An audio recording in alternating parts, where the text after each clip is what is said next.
Hey there. Before we get started with today's episode, I just wanted to jump into your ear and let you know that I'm hosting a live training on July 18th at 11 a.m. Eastern Time, 10 a.m. Central Time, 8 a.m. Pacific. What I'm going to be presenting is all about why we women gain weight after perimenopause and what we can do about it without all the things that you don't want to be doing, like calorie counting, like spending hours in the gym, and feeling deprived and sore and everything else that goes along with that. See, I know that you've been working hard to develop the skills and habits. I know that you've been listening to this podcast, trying the different techniques and doing the mindset work. No one can say that you're not dedicated and you know what to do, but you're just not getting the results that you want. This is your opportunity to chat with me, interact with me, instead of just listening to me. During the call, you're going to get the inside scoop on the specific habits, skills, and routines that women who no longer diet do.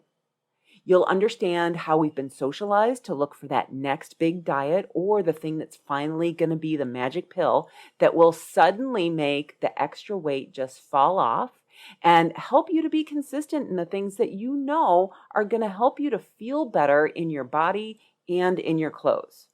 And I'm also going to be sharing the one thing that gurus, books, and one-size-fits-all programs just can't teach you. And it's not that they don't want to teach you, it's just that they can't. So I hope that you'll join me on Monday, July 18th at 11 a.m. Eastern, 10 a.m. Central, 8 a.m. Pacific to learn the 6 steps to food freedom. These are the steps that I went through on my own journey, that I had to figure out on my own, and they're the steps that I lead my clients through. But if you join the call, you're going to get it for free. Now, all you have to do to join me in this interactive presentation is go to elizabethsherman.com/webinar and enter in your details. And I'll see you on July 18th. So again, go to elizabethsherman.com/webinar and I'll see you there. Now on with the show. I did the weight loss, I did the work, and I realized very quickly that the weight does not fix anything. The weight will not solve your problem. Losing the weight will actually not make you happier. It will give you a new set of problems. It will give you new anxiety, new overwhelm. It's just different. So the best thing you can do for yourself, in my opinion, and that I've done for myself, is not lose the weight, but invest the time, the effort, and money, whatever it takes to build that self-trust, to learn how my brain works and not fight against that and just work with it instead of against that. Understand my emotions and when I want to use food emotionally, and giving yourself permission and learning how I can do that or not do that, and just really trusting myself to make decisions and feel good in them. And you do that by joining a program like this, by investing yourself in learning about what you're currently thinking, what you're currently feeling, what your behaviors are, and then deciding, do I want to be here or not? And Elizabeth will show you your thoughts. She will show you your emotions. She will give you tools and concepts that you can use now, you can use later, you can completely throw out the door. You get to decide, and it's super empowering. And that's why, for me, diets don't work, because they're not empowering. But this is empowering, and it teaches you a skill set that you can use not only for weight loss, you can use in your marriage, you can use for parenting, you can use in your job. Like, you will see strategic byproducts all happening all around for you when you decide to invest in yourself on this level in this way, for sure. I did not pay you to say that. No, you did not. I can't follow that. So yeah, let's just leave it right there. Because that is truth. That is a truth bomb, my friends. And maybe you should just save them the trouble and put that in the front. Right. The front of the podcast. Listen now. You are listening to the Done With Dieting podcast, the podcast for women in midlife who are done with dieting but still want to lose weight and feel good in your clothes. You know that diets don't work long term, but you feel like there's this secret that everyone else knows that you just haven't figured out yet. I am your host, Elizabeth Sherman, and I've helped hundreds of women get off the diet roller coaster, change their relationship with food, exercise, and their bodies. Through this podcast, my goal is to help you too. Welcome. Let's get started. Hey everyone, welcome to episode number 77. I am so freaking excited for you to listen to our podcast episode today. I have 3 of my clients on the show today talking about their experiences with weight loss, what helped them make lasting change, and the things that they've done to be where they are today. Now, they're all members of my current cohort of the Feel Good Sisterhood, and they are an example of what is possible for you. And probably my biggest takeaway from our conversation is no matter where you are in your weight loss journey, we all share a common bond in the process of weight loss as women and within our journey that is so incredibly similar.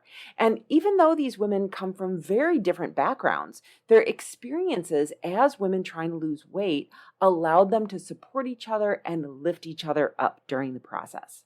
But I don't want to spoil your experience. Let's get started. All right, I have some special guests on my podcast today. I have Christine, Erin, and Fawn, who are all part of the current cohort of the Feel Good Sisterhood, and they were kind enough to want to come on to the episode today and talk about their experiences. So let's see, who would like to start first? Tell us about yourself, like your name, what you do, all of that great stuff. Who would like to start? Okay, Christine. Okay. So my name is Christine Nondorf, and I am 39 years old. I am married to my husband, Evan, and I have 2 young children, 2 little girls who are just turning 3 and 5. So busy. I am a self-employed virtual assistant to a couple of clients, live in Wisconsin. What else do you want to know? I think that that's just an amazing introduction. Your family is absolutely gorgeous. And those 2 little girls are just so incredibly precious. Yeah. Thanks. All right. Erin, do you want to go next? Yeah, sure. Thanks for setting me up, Christine. Now I know what I'm going to say. So thank you. I am Erin Tennant. I am a mom of 2 crazy fun kids, Jules and Gwenny. They're 6 and 8. I'm married to my husband, John. We have some cats, we have some dogs, we have plants, all the things. We currently reside in Columbus, Ohio. And I work as a weight loss coach, mindset coach. And this has just been such an awesome experience. Client coaching, all of it. Just like, I know we're going to go into this, but this has just been such an awesome experience. That's so cool. Yeah. Thanks. You're welcome. And Fawn. I am Fawn Gottschalk. I'm 43. I'm almost 44. I live in central Wisconsin. So Christine and I aren't too far apart. I am the CEO of my family's business, which is a cranberry farm. I am the 3rd generation on our current farm, but I work in the office, executive, finance, the business aspects. I have 2 sons. They are 19 and 16. So one in college and one in high school, which means I am on the cusp of an empty nest. And I am happy to be here today. Awesome. Now, I've been meaning to ask you this. You grow for Ocean Spray, is that right? Mm-hmm. Yes. So how does that work? Tell me more. So Ocean Spray is a farmer-owned cooperative that was started in Massachusetts in 1930, I think. All of the farmers who grow and supply Ocean Spray with our cranberries are also the owners of the company. And so Ocean Spray has a brand, obviously worldwide recognition, juice, craisin sauce, and which is what all of our cranberries go into. It's called processed fruit. It's a different harvest method from the fresh fruit you find in the fall in the produce section. So our processed fruit is about 95% of the industry. Most of it goes into some sort of processed product. And so our farm has been a grower member owner of Ocean Spray since the 1950s when they came to Wisconsin. We have a lot of blood family who are in the same industry because they're our neighbors or cousins, like our grandparents may have moved from a not too far away area. But because we have a lot of multi-generational farms, we get to know people within Wisconsin and the other growing regions when we get together for Ocean Spray meetings. So I have friends in New Jersey and Massachusetts, and our parents were friends and our grandparents were probably friends. So that's a really fun aspect of the industry. That is so cool. And so I had no idea that cranberries actually grew in Wisconsin. Yes, Wisconsin is the leading producer. We are about 60% of the US crop and about 50% of the world crop. So we have been number one for quite a while. East Coast is kind of the original. That's what people think of. Massachusetts and New Jersey are the two big areas there. But there's West Coast growers too in Oregon and Washington. And a lot of farms, big farms in British Columbia and Canada. And a relatively newer growing region is Quebec in Canada. There's a lot of acres that have gone in. But Ocean Spray also has farms and members in South America, in Chile, because it's a similar latitude, just in the southern hemisphere. And that's helpful because Chile has some nice trade agreements with areas, and that's a lot of the products that are going to, especially Asia. Trade is easier and shipping is probably a little cheaper to go from there. It's fascinating. Okay, I'm going to get back to Erin and Christine in just a second, but I have one more question. So there's I don't know if it's an old wives' tale, but since we're talking about health here, yes, does cranberry juice prevent urinary tract infections? It can help. It doesn't cure them. Once you have one, it's too late. You probably need to go to the doctor, but regular consumption of cranberry juice can help prevent them. There has been research done, and what they think is that what's called the PACs or the PACs, which is short for proanthocyanidins, help keep the bacteria from sticking like to the lining, and that's kind of what the infection prevention. But there's a lot of health research going on in other areas. There's a more recent study that shows it can help cardiovascular flow mediated dilation, I think is what they called it, and they've looked at oral health. It's kind of the same reason, preventing bacteria from sticking. So, okay. Yes. Thank you for sharing that. That was completely unexpected, but you just shared a wealth of knowledge with our listeners. Your cranberry lesson for today. Yeah. In fact, I'm an advisor to the board of what's called the Cranberry Institute, and they have a website and a link to all the health studies that they know about on cranberries and health. So, okay, we will add that to the show notes then. Yeah. Okay, moving on. All right. So the next question that I wanted to ask you is, think back to where you were when you started the Feel Good Sisterhood. Okay. So many months ago. And what were you struggling with, and what were you hoping to get out of the program? Okay. Who would like to go first? I'll go first. Yeah. I first heard you on Lindsay Dotzloff podcast, who I'm obsessed with. And I was like, this is my coach. I hadn't done a group coach, and I heard you speak, and I was like, I don't know what I need her for, but I know I need Elizabeth in my life somehow to guide me, to help me improve on my health and my mindset. And so when I reached out to you, through our coaching, I found out I was kind of in this indecision if I wanted to lose more weight or not. I had gone through a 130-pound weight loss transformation. And I was like, should I keep going? Should I stop? I don't know. And when we first started, I think that's where I was. And you helped me problem solve. You helped me look at all my thoughts, and you helped me make the ultimate decision that I was going to focus on other aspects of my life and allow my weight to balance itself out one way or another, whether that means lose weight, whether that means maintain, whether that means gain some because of muscle. And so that's where I started out, was kind of with this indecision of, do I keep going? Do I stop? What am I doing? So that was really the beginning of the 6-month journey of this coaching program with you.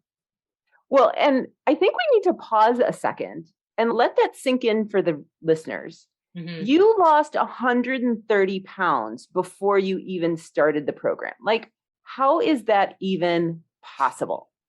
You have to decide that for yourself, and only for yourself, because I personally do not care what other people look like, what their weight is on the scale, how their clothes look like. I don't really care. I'm obviously self-focused, self-centered, so to speak. We're all thinking about ourselves. And so that's like a really personal decision. And for me, I struggled with it for a very, very long time. And not to go into a whole podcast episode about this, but I had a traumatic experience where it was reflected to me that life was so fragile. And did I want to go another day with the struggle of constantly worrying about what I was eating, when I was eating, why I was eating, the number on the scale, all the stuff that I've been dealing with for over the past 38 years. Well, then it was like 36 years, but I just said I was done. I didn't know how I was going to do it. I didn't know what I was going to do. I just knew in my bones that if it took the last day of my life on earth, I was going to try to figure out how to lose the weight. And that was it. And that's how I did it. I started there and I let everything just kind of fall into place as necessary. Wow, that's huge. But I also want to be clear. I don't think you need a traumatic experience for that to happen. I think you can allow your mind to go to understand how fragile life is. At any moment, it can be taken from us. So are you truly happy if this was your last day, really happy with the way you think and feel about yourself? And if you're not, you have the opportunity if you want to do something with that, whatever that looks like. And for me, it was like, I want to lose weight. That's it. I want to take this weight off. I want to be able to free myself from this. And I want to be able to live my life knowing that if I can lose this weight, I can do anything. Yeah, it's really kind of interesting when you look at the reasons that people want to lose weight. There's something called the health belief model, which generally is about avoiding disease. Yours was a little bit different, but that's typically what happens is people are like, this was my story that, oh, I see what is going to happen if I don't change things. So I better make the change now. And I had that before, but then somehow I told myself another story. Like it was there and then I felt uncomfortable by it and I just kind of swept that under the rug. And it wasn't till that life experience that I was like, oh, this shit's real. Like it's do or die time. Like you can do this if you want to do this. And if you don't want to do that, that's fine too, but stop lying to yourself. You can do this and you can tolerate anything that comes along with it. Yeah. Awesome. Yep. Thank you. Thank you. Christine. So this is actually the second time I've gone through the program with Elizabeth. I originally found Elizabeth through an employee benefit at a time that it was after the pandemic had started and I was a newer mother and things were just stressful. And I really feel like I needed to make a change and I wanted to start taking care of myself and I wanted to model that for my children. I discovered Elizabeth. We had a quick call. Same Erin, I knew right away, this is my person. There was no question whatsoever. Yeah. And so I think we worked exclusively one-on-one for about 6 months or so, maybe something like that. But I had been mentioning to you towards the end of that 6 months, I felt like I had made so much progress, like in my mental work, in taking care of myself and in my personal development. And I had been mentioning, I really want to find a group of people who are somewhat like-minded, who have the same goals, who I can meet with and work with, help keep each other accountable. But also we're in this pandemic and I have young kids. And how do I find a group like this that I don't have to commit to running out every week in person or every day in person or whatever it would be? And so shortly after that, she announced this and I thought, this is exactly what I'm looking for. And it was just perfect. It was perfect timing for where I was in our work together. Well, and what was interesting was I really had no idea that what you were looking for was the container that I was creating, but it actually worked out really well. But the other problem that you were having was that you were like, I don't really connect that much with the people that I'm living near. And so trying to find that community. And at the same time, yeah, like how would you find an online community? Yeah, exactly. Mm-hmm. Can I ask a question to Christine? Sorry. Yeah, absolutely. We're curious. So when I heard Elizabeth on Lindsay Dotzlaff podcast, she said something and that's how I knew she was my coach. I was like, this is my coach. She said, you viewed movement and exercise as not a way to lose weight, but as self-care. And that just like hit so like it hit home for me where I was like, that's my person. She knows what I'm like thinking. She's in my head. That's my coach. Do you remember what you heard her say that you had that exact moment where you're like, this is my coach. This is my person? So I found her, I think you were on the Life Coach School website is maybe where I found your profile. And it really just spoke to me. It was women, I don't want to say like an age thing on there, but I knew it wasn't like a trainer for a 22-year-old girl who I would look at and say, oh, you have the most amazing body. Like, why are you working with the coach? It was women who have children or who've had a career, who are experiencing like different things at this age in life. And it wasn't kill yourself to have that perfect body that the 22-year-old was. And that right there, I thought, this is who I am now. And I like that. And I'm okay with that. And I connect with somebody who wants to meet women like at all ages and stages in their life. I think that's what did it for me. Like right away, I knew. Awesome. Yeah, that's awesome. Fun. You want to share? Sure. So I came to you a little differently because I am in a membership with your friend Ryan, and she had talked about, I don't know if I had mentioned, I want to start working on my health. I haven't been doing much. And she's like, oh, my friend Elizabeth is amazing. And another friend, Teresa, was in your previous cohort. And so I think I started asking Teresa, like, how do you like it? What do you think? And I probably started listening to the podcast about the same time. I agree with Christine was I like the idea of like the opposite of the diet culture. This isn't another diet. Your podcast is literally called Done with Dieting, right? And it was the part about forming healthy habits and being okay with who you are and in your own skin and going forward. And I agree with Christine, like the phase in life thing. I, like Erin, have previously lost a ton of weight. I think in 2009, I joined Weight Watchers. I had lost over 100 pounds. I was a Weight Watcher leader after that. And I have since, it's all come back through, not all at once. It was kind of over time. I went through a divorce. I started getting much more involved in my family's business. And now I'm the CEO. I'm volunteering. And then I was a single mom. And when I lost weight the first time, I was a stay-at-home mom. So working on my health, meal planning, prepping, food, exercising sort of was my part-time job. And then as I got busier working, I think that's when the weight crept on. I really started understanding more. Ladies in my Weight Watcher meetings, you come home at the end of the day and you just don't have any energy to think about this or work on yourself. You're done. You go to work and then you come home and you have a family to deal with. And so I looked at it as an opportunity to restart a commitment to myself and my own health and body and learn some better habits and how to manage stress, eating, all the things in this phase of my life where I am working full time and my kids are older and almost going to be out of the house, and where I maybe needed to make some adjustments and where I was spending my time too.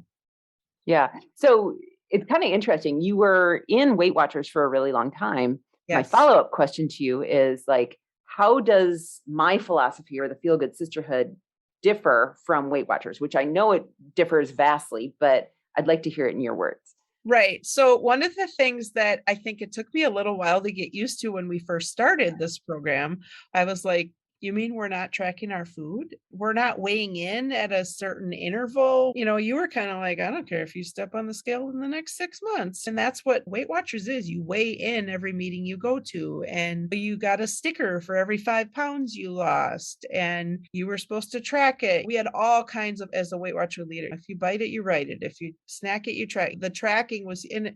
And yes, I was really good at that. I'm an accountant. So it was like, ooh, a little spreadsheet in a book where I can keep track of stuff, sign me up. But that's not real life. And I think that was the other thing that drew me to your program was at some point, even if you hit a goal on a diet, what happens after that? And I think that's exactly what happened to me was you hit goal. Maintenance is so much harder than the diet or the losing itself when you're in that, because you're like, well, I should be able to eat XYZ food or whatever. And then it's hard to either give yourself that permission. The all or nothing thinking sometimes comes in, or having lost weight and then maintaining it is one of the hardest things. And I think it's hard because if you lost the weight with the regimented tracking everything, logging all your food, exercising, weighing in at a certain interval all the time, knowing exactly where you were at on the scale, And then you get to maintenance and you don't know what to do with yourself. So I think starting from a different place of, okay, let's make sure we're drinking water. Let's make sure we're eating a few vegetables every day. Let's make sure we're paying attention to our movement. Let's make sure we are treating ourselves and not depriving ourselves, but not every occasion is a treat occasion either. So all of those things I think are helpful. Yeah. Does anyone else want to share their experience with past dieting? I've done them all. I've done the juicing. I've done the Weight Watchers a bunch of times. I've done Jenny Craig. I remember getting a box of Nutrisystem and I like opened it and I took a bite and I was like, I wouldn't even feed this shit to my dog. And I was like, this is disgusting. And I like, and yeah, dieting is always very restrictive. It's like you're under a microscope all the time. And any little move you make that's not on plan, I tended personally from my own experience to beat myself up. And diets, I think they're trying to now teach you how to be more inclusive and how to pivot and all the things. But when I grew up with dieting, it was very, very, very strict. And so when I lost the weight, the 130 pounds, I did not diet. I said, I am not dieting. I'm going to learn how to manage my mind and my emotions around food because obviously I have this weird meshed relationship with it that is keeping me overweight. And I really need to get to the bottom of that. Like rip the Band-Aid, look at the wound, really figure out how to treat that wound because I don't want to rely on trackers. I don't want to rely on the scale. And I did for a while and I use them as tools. And working with Elizabeth, I got off tracking MyFitnessPal, which I was shocked because I did that for 2 years and I'm off and I'm maintaining beautifully and the world has not ended. And it's about building trust. And I think with diets, you don't learn how to trust yourself. You learn to follow a plan.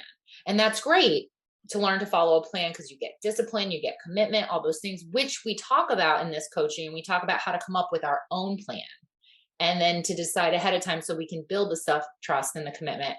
But you're not relying on that diet because in the past, like you, Fawn, I did Weight Watchers. I lost 60, 70 pounds. I did great. And then the minute I ate a bite of pizza, the minute I wanted ice cream, it was like F it mode came back and I didn't know how to manage myself. This time around, I was like, I'm going to learn how to eat all of the things and learn to trust my decisions, whether it's to have the ice cream or not to have the ice cream, whether it is to indulge in the pizza, whether it's to, oops, I overate some pizza and I kind of feel sick. How do I pick myself back up from that and keep moving forward? And diets don't teach you that. Yeah, so good. I love that. Yeah, totally agree on the learning self-trust is different because you need to rely on yourself versus the plan that they laid out for you. Yeah. Well, and it doesn't make any sense. When we go on a diet, we beat ourselves up because it's like, oh, I had a brownie or I had some ice cream or whatever.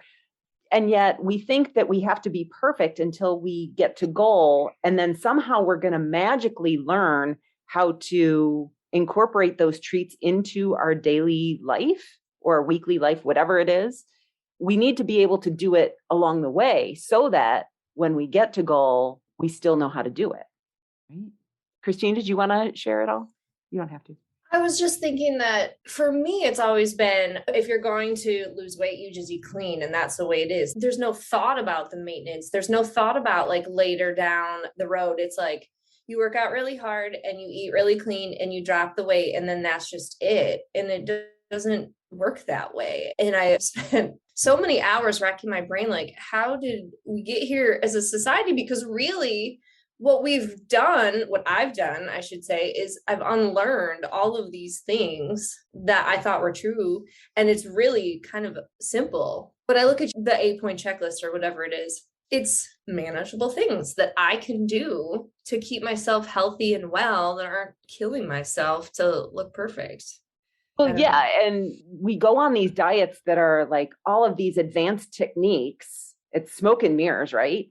And the reason that those aren't sustainable is because we've built them on a house of cards. If you don't have those 8 basic habits in place, then any advanced techniques that you do, like keto or intermittent fasting or anything like that, it's going to fall flat because you're not going to feel good if you're not eating enough vegetables or if you're not drinking enough water or you're not having protein with each meal. because what happens on typical diets is that we take out one of those food groups and then our hormones go out of whack, especially for women. You guys are a little bit younger, but for women over a certain age, we become more sensitive to the things that we're eating. But I still think that you all are experiencing some of that. So the next question I have is, what were your expectations going into the program? So Fawn, you already talked about that a little bit with being surprised that I never asked you to weigh in. I never asked you to track your food or anything like that.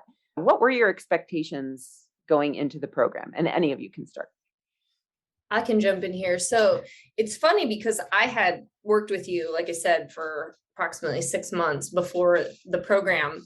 And I've worked with you. I knew your style. I knew your vibe. I know how we do this. And even still knowing all those things, there was still a little part of me that thought we were going to track food and we were going to do all those things because we've learned our whole entire life, like that's what you do. And so I still thought there would be that element there, that component.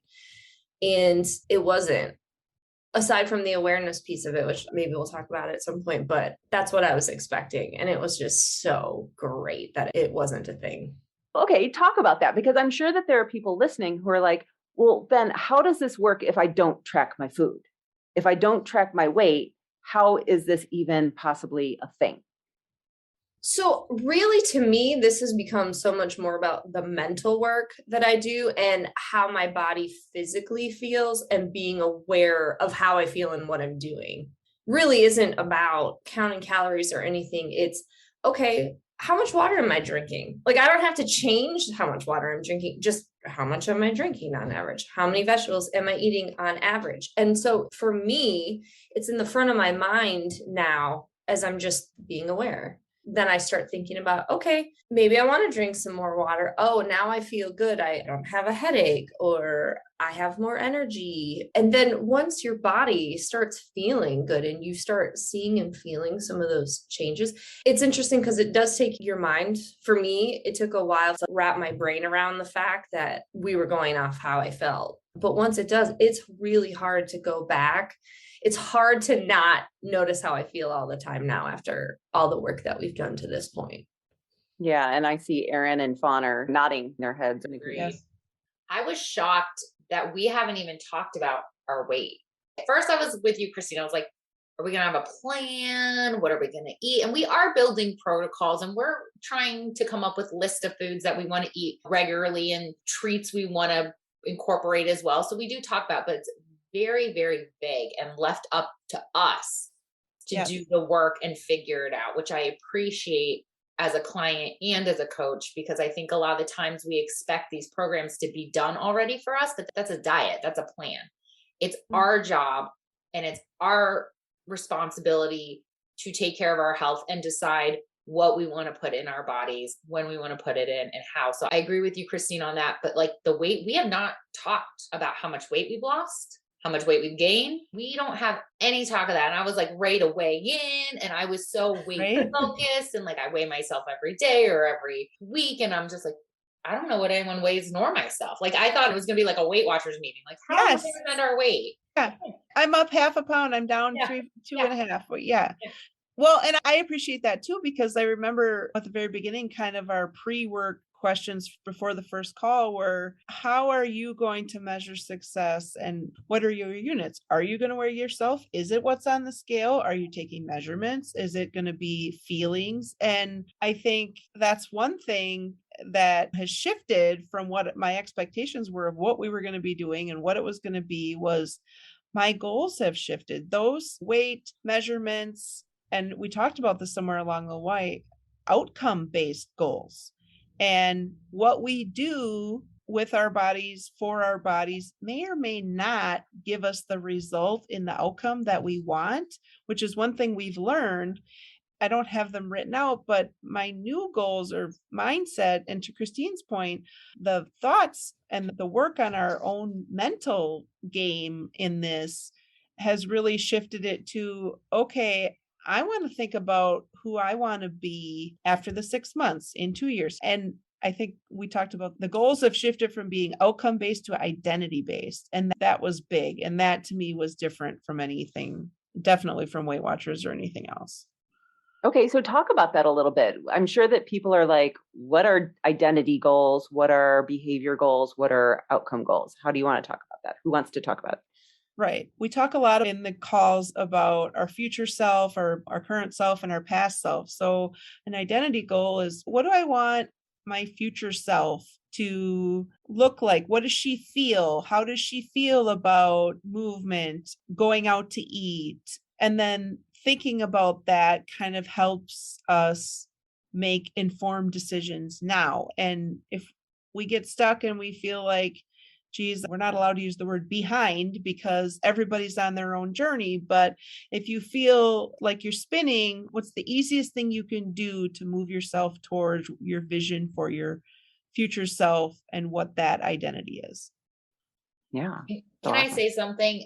When I was losing weight without dieting, this is how you do it. This is how I did it. I didn't have a coach to guide me through it, but I was doing this work on my own through my own research and my own listening to podcasts and reading books and just realizing like, if I want to lose the weight, I really have to change the behaviors from an energy of becoming a new person, thinking like a new person, the person who is now going to weigh 130 pounds less. And what can I do every day that I can commit to and chip away and build upon and lay that foundation? So everything that Elizabeth teaches us, for me, I'm at a different advantage point of looking at it and like, yes, this is the work I did to lose the weight on my own. And this is the work that I want to continue to do to keep going. Because like you said, Fawn, it's one thing to lose the weight.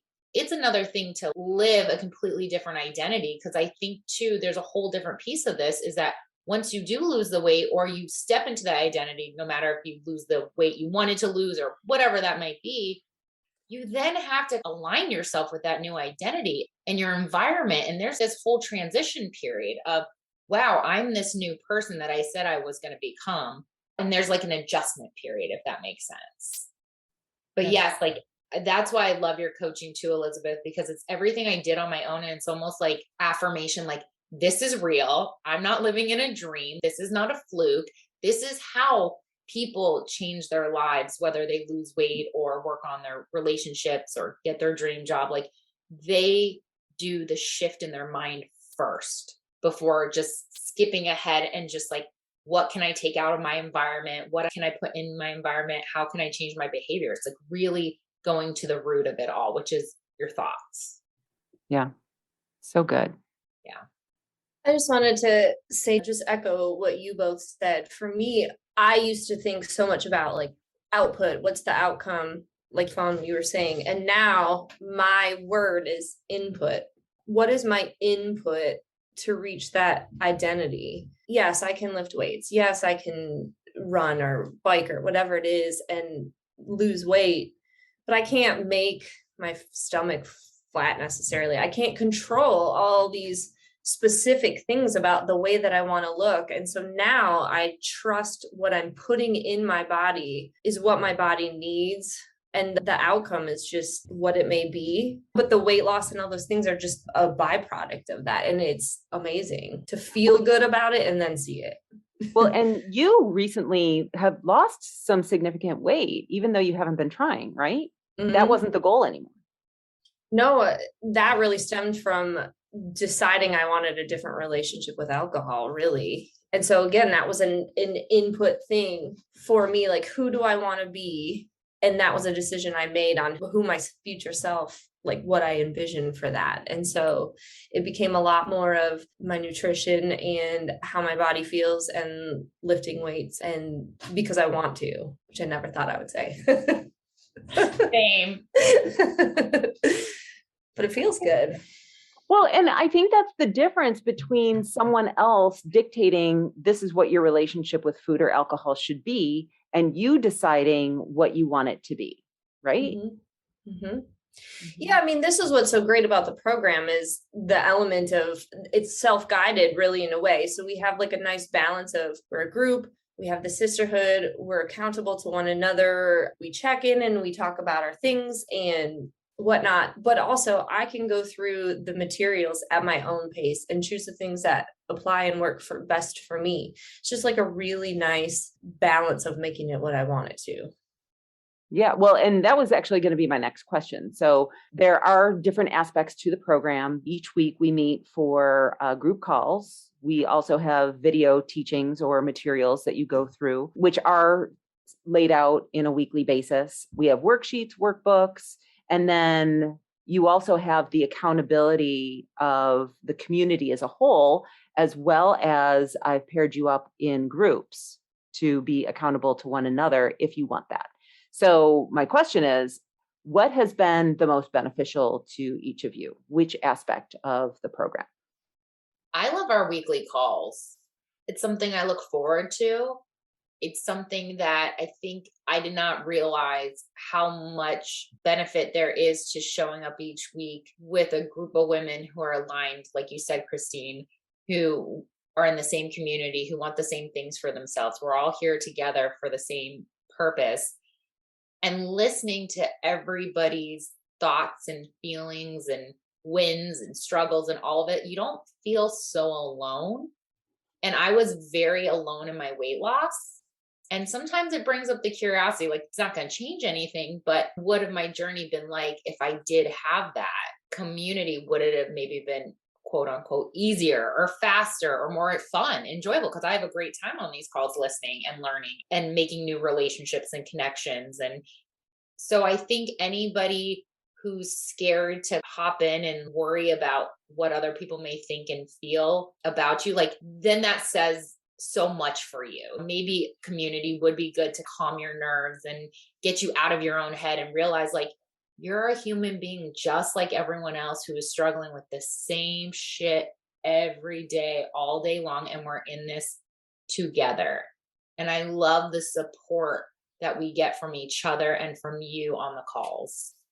So there's a concept called sidecar coaching, which is the idea that even though you're not being coached, you're still getting the benefit of the coaching that someone else is receiving, because our problems really are not as unique as we think they are, right? And so even though I might be coaching Fawn on work stuff, someone else will get the benefit of it because it's the same problems that we have in every other aspect of our lives. So it might be boundaries for work, but we know that we have those same boundary problems in our personal life and that affect our food. So yeah. And sometimes it's not in the same week. If you're the observer absorbing the other coaching, I mean, I've had weeks where I was like, oh yeah, she was talking to so-and-so in the group like 3 weeks ago about this, and now it's happening to me. So I agree. If I have to pick one, and it's hard for me to pick a most superlatives, I would probably say the group calls also. The standing appointment on my calendar, we joke, how dare people schedule if I have like a work thing I really can't not do at the same time, the audacity of people to not respect that. And I think I like the Slack and the connection, and that's a great place to ask questions, especially of you, or to throw it to the group in between calls. But I think close to the group calls is our accountability group. So Christine and I are actually in the same accountability group with one other member, and we text.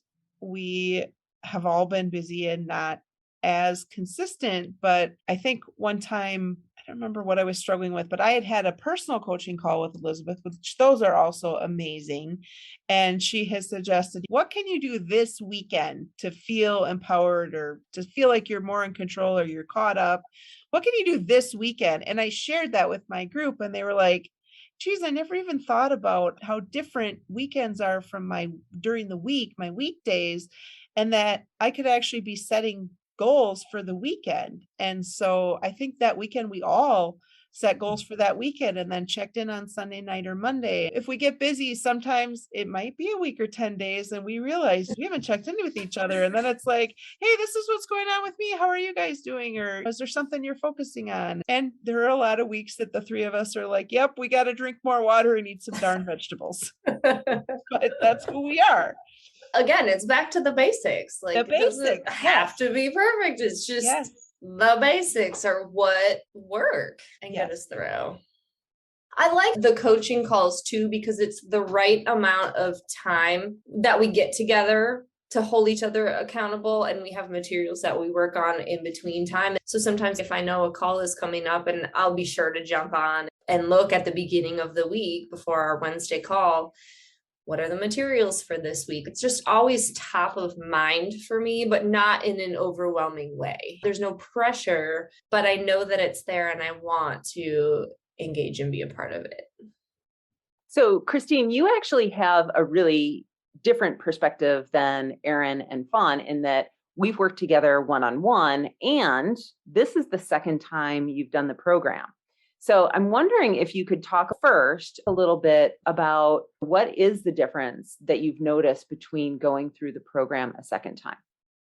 I'm just a different person altogether. I think as an example of how much this has changed, like Fawn was mentioned earlier, when at the beginning of the program, we're asked to set our goals and how are we going to measure them and things of that nature. And the first time around for me was, I want to weigh X and I want to be this size, like drop 2 dress sizes or whatever it is. And the second time around, for me, it became more about the input, like how I want to commit to being on the calls.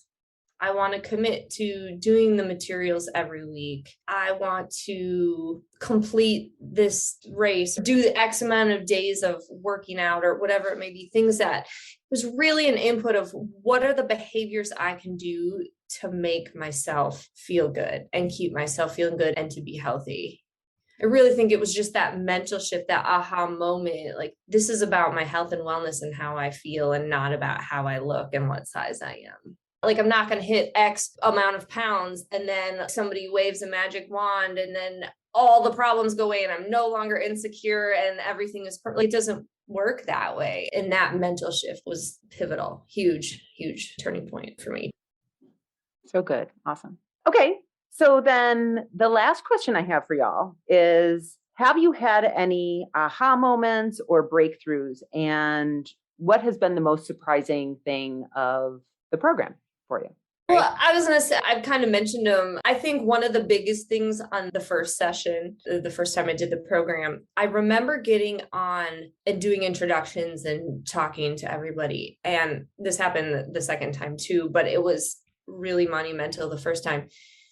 I looked at all these women who have done these incredible things. Like, look at the women on this call right now, right?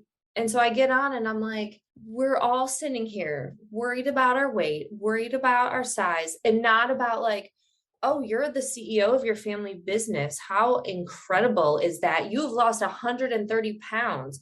We have families. You uplifted your whole life and started this business, and we're on this podcast. We're sitting here talking about weight because it is so hard for all of us and we all struggle, even though we have all these amazing accomplishments and made so many contributions to our families and communities.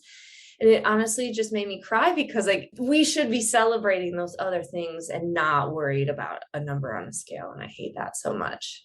I hate it so much. But that to me was really emotional and really changed my perspective a lot. So awesome. Yeah. And it's true. We as women think too much about our weight. We think that it defines who we are. And if we could just stop thinking about that, what could we do in this world? Yeah.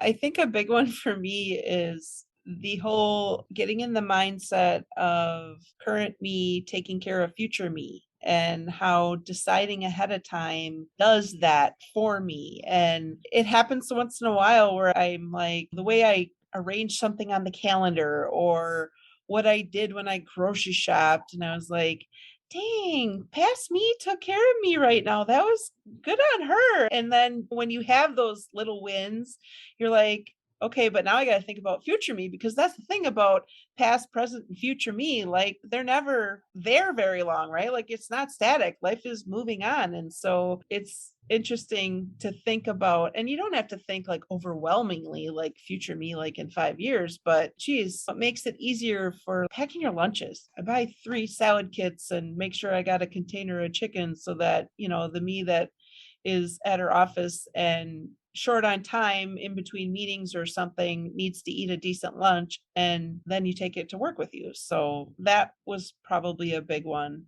Definitely the shift in the mindset about what the goal is and whether it's outcome or identity. And then another one is that along with that identity thing, like if I don't love to exercise, there's a chance that I will never love to exercise, and that I get to choose maybe a different emotion around that. Maybe it's not, I don't like it, I tolerate it, or I feel neutral about it because I know it's what I do to take care of me. Yeah, that's so good. There's so many more emotions than motivated or inspired to get Yes. you through exercise. Mhm. Yeah. But I know Erin loves to exercise. And Fawn, when you say that, I'm just like, don't sell yourself short, because there was a time that someone would say exercise and I could feel the vomit coming up in my throat. And I was like, no, no, no, you don't know me. And it was like, it was more about this resistance to be that person that who liked exercise. And through my journey, I found out, I think I had so much resistance to loving exercise because what I was making it mean, I wasn't good enough. I wasn't like the fastest. I wasn't the strongest. I wasn't the smallest. I wasn't the best of the best. That's not what exercise is about. Exercise is like a personal relationship you have. Like people have personal relationships with God. It's your body, it's your choice. For me, I just dropped all the expectation and just said, just start honoring your body in ways that bring you joy. And then now I can't imagine not moving my body. Like I experience such joy in the ability to move my body. And I'm like thinking back to 3 years, 4 years ago, where I'm like, ugh, I have to walk from the second tier of Target parking lot to the door. And now I want to park as far away as possible. And that's okay if you're not that person either. But I think you never know. You never know what can bring you joy when you work through some of the mind drama and the resistance to it. But talking about exercise and movement, one of the aha moments was like, I don't have to be in the gym doing this insane strength training or cardio workouts to honor my body. And that was one of the biggest aha moments I had. And I've actually dropped 2 days at the gym this past couple months. And I've just been like, what do you want to do? You want to go play tennis? You want to go for a walk? You want to go for a run? You want to garden? You want to pick up 50-pound bags and throw them over your shoulder and mulch your garden bed? Do you want to go to the playground with your kids? I recently have made an ass of myself rollerblading. And as we grow older and have our journey in this world and on this planet and in this life, our bodies are going to change. And there's going to be a point that lifting heavy weights and strength training might not be for me anymore. And not saying I have to completely give it up, but I rather now start exploring the possibility versus waiting to that moment of like, oh, I can't do it anymore, and then panicking and freaking out. I'd rather be prepared. So when that time comes and as the seasons of my life change, I have this toolbox filled with alternatives, because at the end of the day, I feel so much better when I move my body. Like with the diet, I don't have to rely on my fitness pal. I don't have to rely on the points. I can rely on myself. And so I never thought of that same thought towards movement, which was my aha moment in this group. And so I'm grateful for that, because I felt very like on a diet with exercise. And it was very freeing to know that my weight will be stable. Like I'm maintaining within a range that I feel good, not only with my food choices, but with my movement choices as well. Yeah, that is so beautiful, because I think that for so often we get into this white knuckling thing, like I have to eat this way, I have to exercise this way. And if I get injured or if something happens and I can't do what I'm supposed to be doing or what I've been doing, then it really causes us to spin out, because then we're like, well, what am I going to do if I can't exercise? Right. And so being able to have that self-trust with yourself. And I had that too, where I was like, I had an ankle injury and I wasn't able to exercise. And I was like, well, I guess this is where the rubber meets the road. I'm going to have to learn how to trust myself with my food, because I can't do that. And what I learned was that my hunger levels went down. Yeah, it's such a great thing when you start listening to your body. Actually, it serves itself. Yeah. It's kind of fun because my husband will say to me like, oh, you must have went on a run instead of weightlifted. Because the days I weightlift, I'm like, give me all the food. That's one of the reasons why I love weightlifting, because I love to eat. I love to eat carbs. I love to eat large amounts of food. It's still not making myself sick, but like I like high volume of food. I love to eat.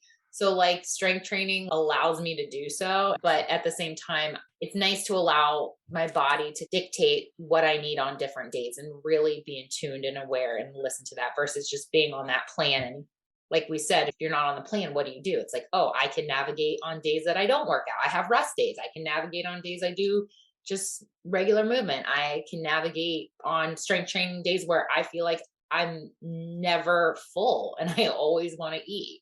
Yeah. Yes. Sort of related to that, I've probably had 1,000 aha moments in this program, but related to that specifically is I always felt it was I'm on the wagon or I'm off the wagon. And so every day had to look the same. And if I skipped a day or had a couple days or a bad week or whatever it is, now I'm off the wagon. It's not worth it anymore. And like it spirals out of control and it's just a nasty cycle. And I've completely ditched that thought. So to your point, Erin, it's like, what does my body need today? Or you know what, today, I really didn't feel like working out. And this was like my big workout day is on Fridays. And I didn't feel like working out. And I took a shower and I didn't. And I'm not mad at myself about it. I don't feel guilty about it. It doesn't mean I'm not going to ever work out again. In the past, that may have meant that, but like today and moving forward, that isn't going to feel that way. And it's the consistency of feeling that way too, of not being on or off. I think like in one of our accountability texts with Fawn and Teresa, there was like a graphic I shared that was like, this is the week. And it was like 7 days. And each dot, like some days I can fill my dot and other days it's like a sliver of the dot I can contribute. And it doesn't have to look the same every single day, but it's the consistency. The turtle wins the race. Yeah. And I think that that's where people get thrown off balance is because they think that, well, I should work out 3 times a week or 5 times a week or whatever. And instead of listening to their body, if their body doesn't want to exercise or they can't because of scheduling.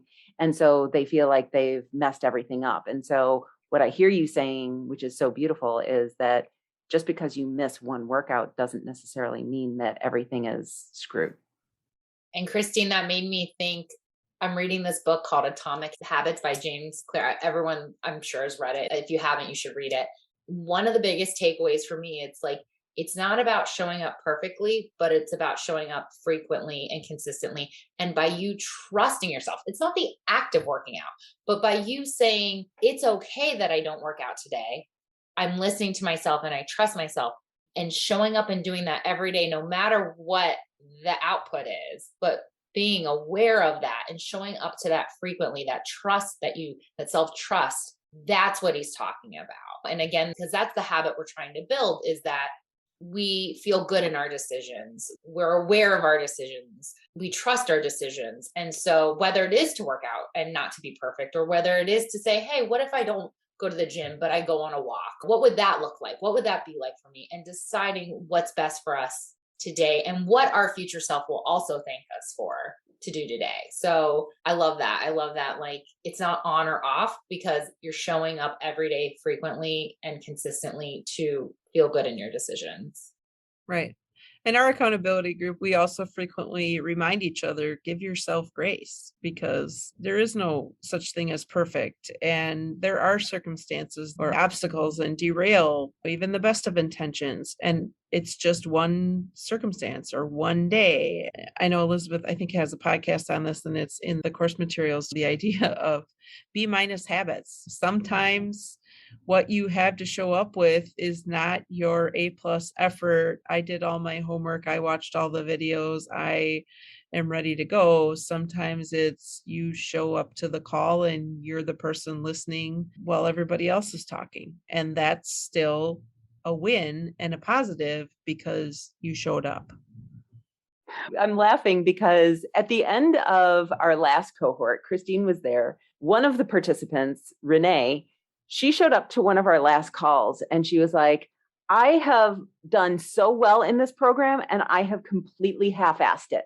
And if you ask me, I will tell you, you can half-ass weight loss. You do not have to be all in. You can totally half-ass it. And I 100% support that because like you can get really far not being all dialed in. In fact, one might argue you could go further because that consistency line is going to keep pushing you past the point where you might have given up if you were too focused on being perfect and putting in your A+ effort all the time. Exactly. Because you'll burn yourself out if you're Right. constantly focused on it. Absolutely. Exactly. 100%. Yeah, Awesome. I like to remind my brain, it's just not that serious. Like, it's okay. I will be okay. It's okay. We will figure this out. Because if I don't do that, then the effort mentality, then the all or nothing, then beating myself up and all the negative self-talk comes in. And how does that help me? How do I feel good in that? And I don't. So it's just not that serious. Oh, such a great conversation. Thank you all for being here. Do you have any takeaways that you want to leave the listeners with? Or do we say everything? I'm just going to say this isn't the typical thing that somebody might expect. And it doesn't happen overnight. And there is a certain level of commitment, obviously, to want to achieve the B- and the consistency, but it's something new and it works. And I will probably be in this program forever. You have a lifelong membership? I should probably honestly, right? Yeah, You I could will be be the there. My takeaway is I did the weight loss, I did the work, and I realized very quickly that the weight does not fix anything. The weight will not solve your problems. Losing the weight will actually not make you happier. It will give you a new set of problems. It will give you new anxiety, new overwhelm. It's just different. So the best thing you can do for yourself, in my opinion, and that I've done for myself, is not lose the weight, but invest the time, the effort, and money, whatever it takes to build that self-trust, to learn how my brain works and not fight against that and just work with it instead of against that. Understand my emotions and when I want to use food emotionally, and giving yourself permission and learning how I can do that or not do that, and just really trusting myself to make decisions and feel good in them. And you do that by joining a program like this, by investing yourself in learning about what you're currently thinking, what you're currently feeling, what your behaviors are, and then deciding, do I want to be here or not? And Elizabeth will show you your thoughts. She will show you your emotions. She will give you tools and concepts that you can use now, you can use later, you can completely throw out the door. You get to decide, and it's super empowering. And that's why, for me, diets don't work, because they're not empowering. But this is empowering, and it teaches you a skill set that you can use not only for weight loss, you can use in your marriage, you can use for parenting, you can use in your job. Like, you will see strategic byproducts all happening all around for you when you decide to invest in yourself on this level in this way, for sure. I did not pay you to say that. No, you did not. I No. can't follow that. So yeah, let's just leave it right there. Because that is truth. That is a truth bomb, my friends. And maybe you should just save them the trouble and put that in the front. Right. The front of the podcast. Listen now. Too long, don't read. That's it. Right Exactly. TLDR. But Awesome. that's the Well, truth. That's the honest truth, you know? well, thank you all for being here. This has been just a pleasure having you. Thanks. Thank you for having us. Yes, thank you for sure. Thank you so much for listening today. I hope you had fun. I know that we did. If you would love to find any of the resources that we talked about today, or if you want to join the waitlist for the Feel Good Sisterhood, go to elizabethsherman.com/group coaching. Doors for the program will open next week, and the folks who are on the waitlist will get something extra special as a gift from me. And you can head over to my website and find all the links that we talked about in the show notes. You can also find the transcript if you want to go back and read anything that we talked about today. And that's all I have for you. Have a great week, everyone. I'll see you next time. Bye-bye. Hey, if you enjoyed listening to this podcast, you have to come check out the Feel Good Sisterhood. It's my small group coaching program where we take all of this material and we apply it. We figure out what works for us, and we don't ever look back at another diet ever again. Join me over at elizabethsherman.com/group coaching. I'd love to have you join me in the Feel Good Sisterhood. See you there.